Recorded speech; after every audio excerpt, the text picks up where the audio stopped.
Hello friends, kids learning hub channel में आपका स्वागत है। आज हम शिवाजी महाराज की शिक्षा व्यवस्था यह पार्ट देखेंगे।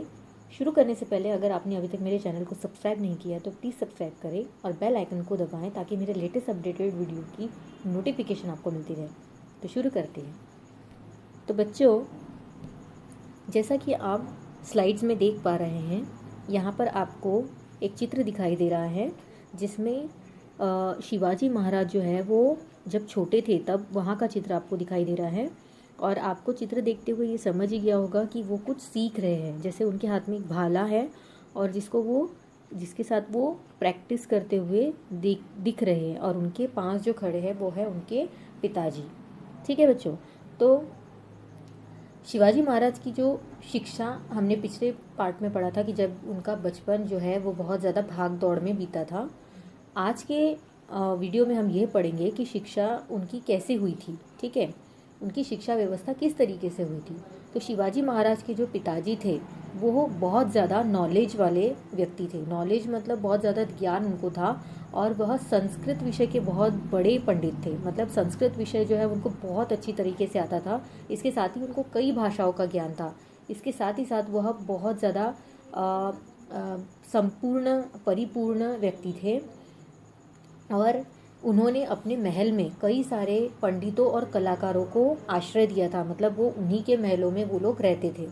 अब जब शिवाजी महाराज जो है उनको उनकी शिक्षा के लिए या उनको पढ़ाने लिखाने के लिए कई सारे शिक्षकों की नियुक्ति की गई थी। मतलब कई सारे शिक्षक उनके पास रखे गए थे, और उनकी जो शिक्षा है वो उनकी उम्र की 7वें वर्ष से ही शुरू हो गई थी। ठीक है, तो थोड़े ही समय में जो शिवाजी महाराज है वह पढ़ने लिखने में बहुत ज़्यादा निपुण हो गए थे, बहुत ज़्यादा होशियार हो गए थे। और वो स्वयं ही वो खुद ही रामायण, महाभारत, भागवत जो गीता होती है वो पढ़ते थे। ठीक है, अभी जैसे आपको चित्र में दिखाई दे रहा है, जो बच्चे थे, जब शिवाजी महाराज जब बच्चे थे तभी देखिए कितने शूरता से वो भाला चलाना सीख रहे हैं। ठीक है, तो इस तरीके से उनकी शिक्षा होती थी।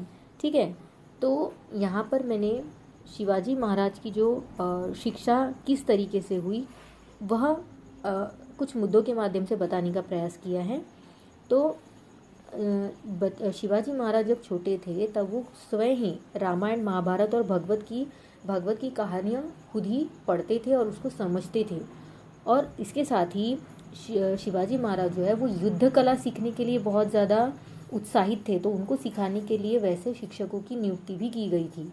युद्ध कला मतलब जैसे युद्ध में हम जब जाते हैं, पहले के ज़माने के जो लोग थे जब युद्ध में जाते थे तो वहाँ पे किस तरीके से युद्ध लड़ना है उसके लिए कलाएं वो उनको सिखाई जाती थी, और उसके लिए शिक्षकों की नियुक्ति की गई थी। ठीक है, इसके अलावा घुड़सवारी करना और इसके साथ ही कुश्ती लड़ना, गतका फरी घुमाना, तलवार चलाना, ये जो कलाएं हैं वो उनको सिखाई जाती थी। वहाँ के जो उनके शिक्षक थे, उनके जो टीचर्स थे वो उनको सिखाते थे। इसके बाद वो जब 12 साल के हुए, शिवाजी महाराज जब 12 साल के हुए तो उनको इनके अलावा भी ये जो कलाएं आपको मैंने बताया, इसके अलावा भी कई सारी कलाओं से वो परिचित हो चुके थे। ठीक है, जब शाहजी राजे जो है वह कर्नाटक की ओर चले गए थे, मतलब कर्नाटक के राज्यों पर उन्होंने हमला किया था, युद्ध किया था और वहाँ के प्रदेश भी जीत लिए थे। ये आपको मैंने पिछले पार्ट में बताया था। ठीक है, तो जब वो जीत गए थे तो उसकी खुशी में आदिल शाह ने उनको बेंगलोर की जागीर दे दी थी, यह भी मैंने आपको बताया था। ठीक है, तो जब शिवाजी महाराज के पिताजी कर्नाटक चले गए थे और उसके पश्चात उन्होंने जीजाबाई और शिवाजी महाराज को पुणे भेज दिया था। ठीक है, और पुणे जब वो वहाँ से रवाना हुए, कर्नाटक से जब वो पुणे की ओर रवाना हुए तो उनके साथ कई सारे हाथी, घोड़े और पैदल चलने वाली सेना, इसके साथ ही कोष यानी जो पैसा उस टाइम पे चलता था, जैसे जो हमारे टाइम पे अभी सिक्के चलते हैं, नोट चलते हैं, उस टाइम पे कोशें चलती थी, कोष चलते थे। ध्वज यानी अपने राज्य का जो ध्वज है वो लहराते हुए वहाँ से सेना निकलती थी।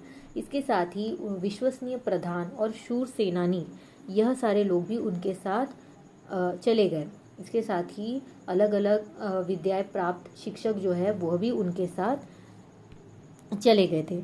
ठीक है, इसके पश्चात पुणे की काया पलट हुई। अब पुणे की काया पलट कैसे हुई, तो जब जीजाबाई शिवाजी महाराज को लेकर पुणे वापस आई तो वहाँ पर जो है आकर शिवाजी महाराज को अपना बचपन लौट आया, क्योंकि वो बचपन उनका वहीं बीता था।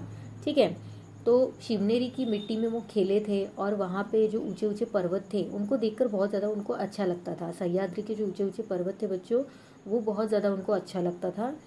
और तत्कालीन जो है यानी अभी का जो पुणे शहर है वह पहले जो है वो महानगर नहीं था। जैसे अभी जो पुणे शहर है वो बहुत ज़्यादा बड़ा है, तो वो पहले ऐसा नहीं था।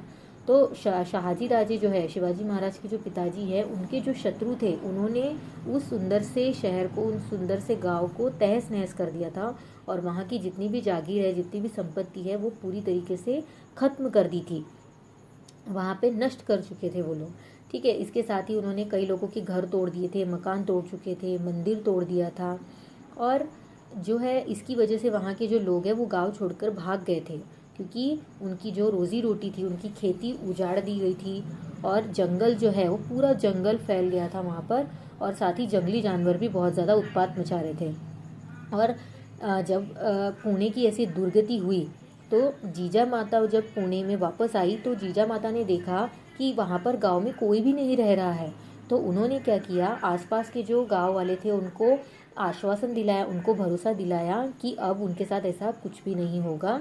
और इसके साथ ही उन्होंने गांव में जो मंदिर जो है वो ध्वस्त जो हो गए थे उनको भी पूरी तरीके से वापस नए तरीके से बनवाया। ठीक है, साथ ही सुबह शाम मंदिरों में पूजा होने लगी और गांव जो है वो पहले की तरह भर चुका था। यानी जो पुणे का जो शहर है वो पूरी तरीके से उसकी रूपरेखा बदल चुकी थी। इसके बाद हम देखेंगे दादाजी कोंडदेव के कार्य। तो दो दादा कोंडदेव थे, ये आपको सभी को मालूम है कौन थे। ठीक है, तो जब जीजाबाई और शिवाजी महाराज जो है कर्नाटक में थे, तब पुणे की जो जागीरदारी है, यानी पुणे जो है वो दादाजी कोंडदेव ही संभालते थे और वो वहाँ के कोंढाना के जो है वो सूबेदार थे।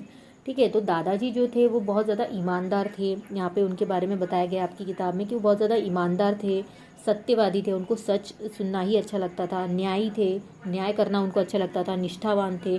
तो शाहजी राजे जो है इन्होंने इसके चलते इस बीच में वहाँ पर एक लाल महल का निर्माण किया। मतलब एक लाल महल जो है वो वहाँ बनवाया और इसके साथ ही किसानों की खेती जो है उसकी पैदावार बढ़ाने के उद्देश्य से कुछ वर्षों तक जो लगान में है उनको छूट दी गई।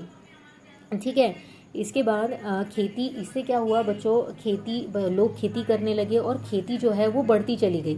ठीक है, जो भेड़ियों का जो डर होता था वह भी धीरे धीरे नष्ट होता गया। जो जंगली जानवर थे उनको भी मार गिराने के लिए कई सारे सेनानी जो है वो नियुक्त किए गए, पहरेदार नियुक्त किए गए, जिसकी वजह से ये जो शहर था ये बहुत ज़्यादा प्रगति करने लगा था। इसके साथ ही भूमि की जो श्रेणी है, यानी जिसके पास जितनी ज़मीन है उसकी श्रेणी निश्चित करके उसके अनुसार जो है वो लगान वो लोग जो है कर वसूलने लगे, जिसकी वजह से सारे लोगों में प्रसन्नता छा गई थी। ठीक है, उनके ऊपर किसी तरीके का कोई अत्याचार नहीं होता था, इसलिए लोग जो है बहुत खुश थे। तो खेती में सुधार और लगान वसूली क्षेत्र दादाजी कोंडदेव और निजाम शाह वजीर मलिक अंबर द्वारा किया गया ये जो कार्य था ये बहुत ज़्यादा उल्लेखनीय माना जाता है, बहुत ज़्यादा मौलिक माना जाता है। ठीक है, इसके साथ ही हम देखेंगे शिवाजी महाराज की जो शिक्षा व्यवस्था है वो कैसी हुई। तो ये उनकी जो शिक्षा व्यवस्था थी वो जो जीजा माता थी, जो उनकी माता थी, उन्होंने बहुत ही ध्यानपूर्वक उनकी शिक्षा जो है वो पूर्ण करवाई है। अब इसमें क्या दिया है, आपकी बुक में क्या दिया है बच्चों, जब शिवाजी महाराज पुणे की ओर लौटे थे तब शिवाजी महाराज की जितनी भी शिक्षा थी वो किसके निगरानी में चलती थी, जीजाबाई की निगरानी में चलती थी। बेंगलोर से आते समय शाहजी राजे द्वारा भेजे गए जो प्रतिष्ठित शिक्षक थे, शिवाजी महाराज के अनेक शास्त्र, विद्या और भाषाओं का प्रशिक्षण उनको दिया गया था। ठीक है, राज्य और प्रशासन कैसा हो, यानी उनको किस तरीके की शिक्षा दी गई थी, किस बारे में शिक्षा दी गई थी, तो किस बारे में दी गई थी कि अपना जो प्रशासन है, जब हम राजा बनेंगे तब हमारा राज्य कैसा हो, प्रशासन हमारा कैसा हो, शत्रु से हम कैसे युद्ध करेंगे, कैसे किले बांधते हैं, कैसे हाथी घोड़ों की जो परख है वो किस तरीके से की जाती है, कि कौन से जानवर जो है हमको युद्ध में ज़्यादा मदद करेंगे, ज़्यादा साथ देंगे, शत्रुओं की शत्रुओं के इलाके में घुसकर हम कैसे उनको मात दे सकते हैं, ऐसी अनेक विद्याएं जो है वो शिवाजी महाराज को सिखाई गई थी। और शिवाजी महाराज की जो शिक्षा है वो बहुत ही अच्छे तरीके से हुई, और ये देखकर जीजाबाई जो है वो बहुत ज़्यादा प्रसन्न हुई थी। अब यहाँ पर शिवाजी महाराज की जो माता है जीजाबाई, उन्होंने अपने बेटे शिवाजी महाराज को क्या सीख दी थी उसके बारे में थोड़ा जानकारी दी गई है। वैसे तो जो जीजाबाई है वो बहुत ही ज़्यादा प्रखर व्यक्तिमत्व वाली महिला थी, यानी बहुत ही ज़्यादा शूरवीर, पराक्रमी और बहुत ही ज़्यादा निडर ऐसी वो महिला थी। राजनीति की भी वो बहुत जानकार थी, और साथ ही साथ उनको युद्ध नीति भी आती थी, मतलब युद्ध भी करना वो जानती थी।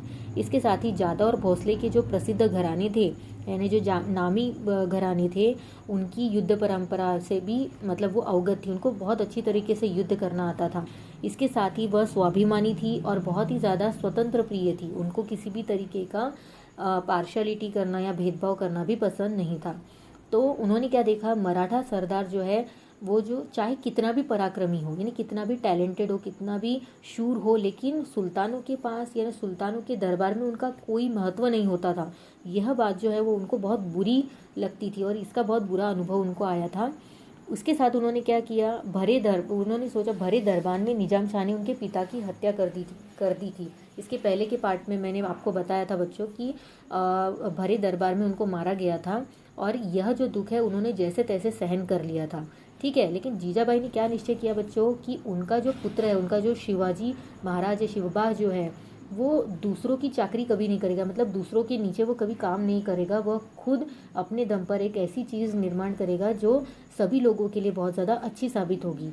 तो उन्होंने क्या सोचा कि मेरा जो शिवबा है, मेरा जो बेटा है, वो क्या करेगा, वो स्वराज्य का निर्माण करेगा जिसमें किसी पर भी किसी भी प्रकार का अत्याचार नहीं होगा। इसीलिए वो बचपन से ही उनको सुसंस्कारित कर रही थी, ठीक है। तब मावल में रहने वाले जो मावले थे, वहाँ पे जो लोग रहते थे उनको मावले कहा जाता था बच्चों।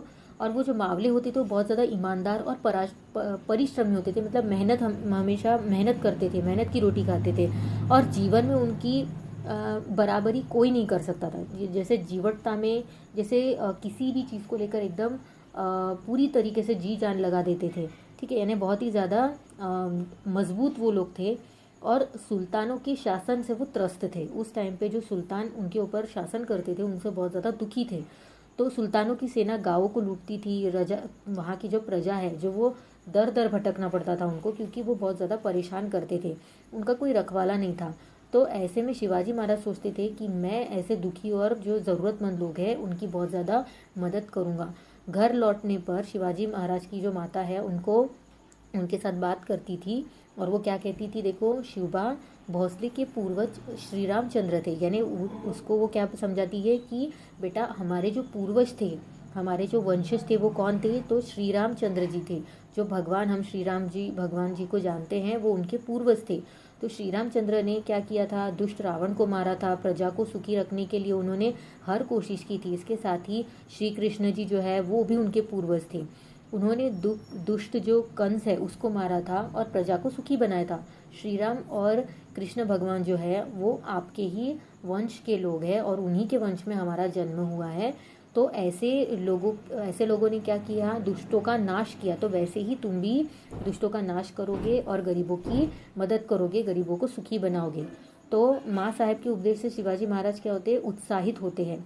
श्री राम कृष्ण और भीम अर्जुन जैसे वीरों की कहानियाँ उनको बहुत ज़्यादा याद आती थी, और शिवाजी महाराज जो है वो बहुत ही ज़्यादा इन सब चीज़ों को ध्यान मग्न होकर अपने स्वप्न में वो निरंतर रहते थे, ठीक है। शिवाजी महाराज जो है निरंतर यानी हमेशा यही सोचते रहते थे कि जैसे वे वीर अन्याय के विरुद्ध लड़े वैसे ही हम भी लड़ेंगे और दुष्टों का दमन करेंगे, दुष्टों को ख़त्म करेंगे, और मैं भी उन्हीं की तरह बहादुर बनूंगा। जिस तरीके से अपने प्रजा को उन्होंने सुखी बनाया, मैं भी उसी तरीके से प्रजा को सुखी बनाऊंगा, ठीक है। फिर इसके पश्चात शिवाजी महाराज की नई शासन व्यवस्था, इसके बारे में क्या दिया गया है बच्चों कि पुणे की जागीर में जीजाबाई के मार्गदर्शन में शिवाजी महाराज का नया शासन प्रारंभ हो गया। मतलब अब शिवाजी महाराज थोड़े बड़े हो गए। इस काम के लिए शाहजी राजे ने तैयारी करवा दी थी। शिवाजी महाराज को बेंगलोर से पुणे भेजते समय सामराज नीलकंठ पेशवे, बालकृष्ण हनमंते, मजुमदार, माणकोजी दहातोंडे, इसके साथ ही कई ऐसे नाम हैं बच्चों जो अनुभवी व्यक्ति थे और उनका साथ उन्होंने दिया था। ठीक है, जैसे ये सब स्वतंत्र राजा के ही अधिकारी थे। एक तरीके से शिवाजी महाराज के जो पिताजी थे उन्होंने इन अधिकारियों को पुणे इसलिए भेजा था क्योंकि शिवाजी महाराज अपनी जागीर का प्रशासन अच्छी तरीके से संभाल सके, यानी उनकी मदद कर सके। ठीक है, और शिवाजी महाराज भी उनकी मदद से अपना प्रशासन चलाने लगे। लोगों के सुख दुखों की तरफ वो ध्यान देते थे, प्रजा के ऊपर अन्याय होने से बचाते थे, और उसके साथ ही बहुत ज़्यादा अच्छा परिवर्तन उनके कार्यकाल में होने लगा था। और उसके साथ ही क्या हुआ, बहुत अच्छा समय लोगों के लिए आने लगा। इसके पश्चात शिवाजी महाराज का जो विवाह है बच्चों, उसके बारे में यहाँ पर दिया गया है कि शिवाजी महाराज का बचपन में ही ये उस टाइम पे क्या होता था बच्चों कि बच्चे की बचपन में ही शादी करवा दी जाती थी। तो जीजा माता ने कहा कि अब हमारे शिवा का विवाह करा देना चाहिए, नहीं शिवाजी महाराज को अभी हमको उनकी शादी करवा देनी चाहिए। तो उनके लिए एक सुयोग्य कन्या की खोज की गई, यानी एक लड़की की खोज की गई, और उनको एक कन्या पसंद भी आई, उसका नाम था सईबाई। ठीक है, वे फलटन के नाइक निम्बालकर घराने की बेटी थी। वह विवाह जो है वो बहुत ही धूमधाम से संपन्न किया गया। ठीक है, तो बच्चों मैं आशा करती हूँ कि मैंने जो आज पार्ट आपको समझाकर बताया है वो आपको समझ में आया होगा।